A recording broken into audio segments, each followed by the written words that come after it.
ఆయనకు తిప్పుంది అనుకోలేదు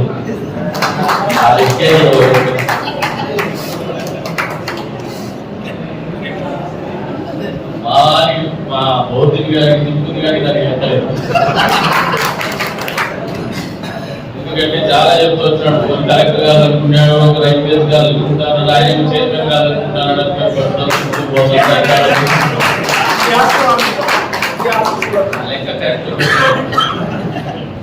పవన్ కళ్యాణ్ గారిని చూసి నేర్చుకోవాల్సింది అది ఏమంటే, ఇందాక కుర్రాడు చెప్పినాడు, రాళ్ళ దెబ్బకి, తూటాల దెబ్బకి, మాటల దెబ్బకి, తూటాల మాటలకి అన్నిటి కూడా ఓడ్చుకొని ముందుకు వచ్చి రోజున తరంతరాన్ని నిరూపించుకునేటువంటి పరిస్థితులు కల్పించుకొని ఈ రాష్ట్రంలో ప్రజలు అశాంతితో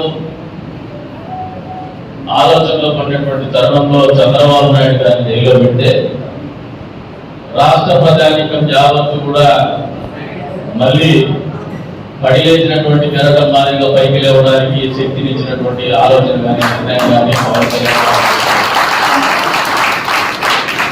జైల్లో ఉన్నటువంటి వ్యక్తి మా నాయకుని పరామర్శించి బయటకు వస్తూనే కలిసి పనిచేయాలని ఒక నిర్ణయం తీసుకుందామని ఒక సంక్షోభకరమైన నిర్ణయం తీసుకునేటువంటి వ్యక్తిత్వము, విలక్షణమైనటువంటి వ్యక్తిత్వము దిక్కుంది, దాని వల్ల ఎక్కువ దానికి అదే ఒక ఉదాహరణ. కానీ దాని లెక్క ఎన్నికల తర్వాత ప్రత్యేకించి పిల్లలే కూడా బాగా పవన్ కళ్యాణ్ గారు మీకు కూడా ఒక దిక్కు దాని లెక్క రెడీగా చేసుకోమని చెప్పేసి కోరుతా ఉంటాను. ఎందుకంటే దేవం తిప్పకపోతే పనులు జరగదు. లెక్కలు కూడా నేర్చుకోవాల్సినటువంటి పరిస్థితుల్లో మనం రాజకీయాలు చేయాలి. లెక్కలు నేర్చుకునేటువంటి పరిస్థితుల్లోనే సమీకరణాల్లో మనం ఆలోచన చేసుకోవాలని చెప్పేసి కూడా మేము ఈ సందర్భంగా తెలియజేస్తున్నాం. మీ శక్తి నిర్వీర్యం కాదు, మీ ఉత్తేజం ఉత్సాహం నిర్వీర్యం కాదు.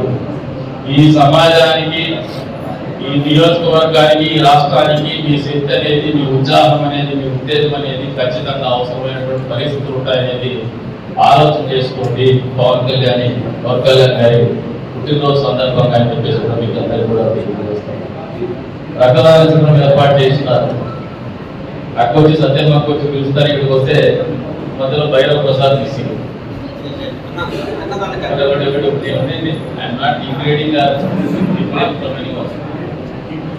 ఉద్దేశం అది కాదు. భవిష్యత్తు నాయకులు మీరు ఈ ప్రాంతాన్ని నాయకత్వం అనేది ఏ పార్టీలో ఉన్నా మంచి నాయకత్వం, మంచి ఆలోచనలు మీరు ఒకసారి గమనించుకుంటే మన రోజున జగన్మోహన్ రెడ్డి ఉన్నటువంటి శక్తి సామర్థ్యాలు మామూలు కాదు. అపారమైనటువంటి డబ్బు ఉంది, అపారమైనటువంటి బలం ఉంది, అపారమైనటువంటి రాక్షస ఇన్ని శక్తులు ఎదుర్కోవాలంటే ఆ రోజున మనం అందరూ సంఘటితమైతేనే ఆ కళ నెరవేరించి ప్రజలకు మంచి జరిగిందనేది వాడుకుంటున్నాం. ఏదో ఒక వ్యక్తితో జరిగింది కాదు. దాన్ని స్ఫూర్తిగా తీసుకొని మీరు అందరూ కూడా కలిసిమెలిసి ఉండాలని చెప్పేసి భావన.